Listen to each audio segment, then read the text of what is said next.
Welcome, friends. Chaplain Tim here with a 3-minute chat for you today. One day, 33 years ago, I was down and I was sick in bed, and I barely remember my wife, Mary, coming into the bedroom after a doctor's appointment. She was upset and crying. She was trying to rouse me with this mix of both good and bad news.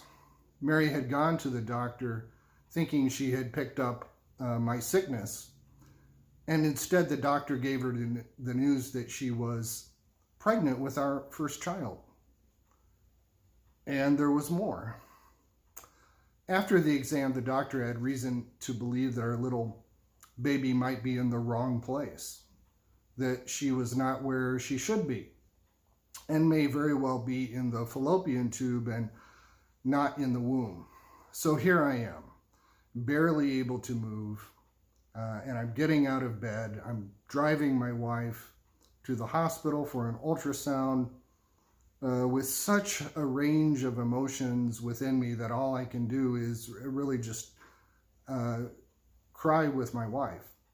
And in that time, I can remember it just felt like I didn't know where God was at that moment and why we were going through this very surreal craziness.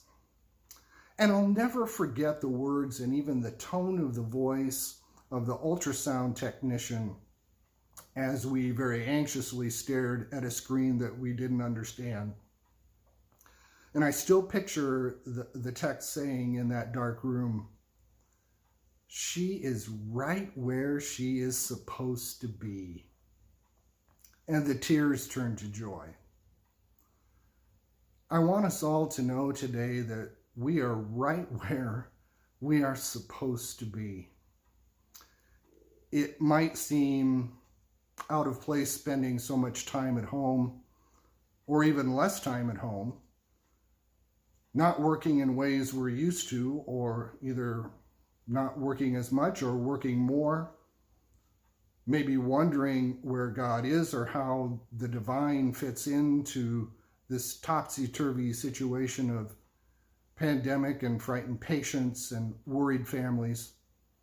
You would be in good company if you struggle with where you are at this present time. And the truth of the matter is this: you are right where you are supposed to be. We all have our part in this system of care.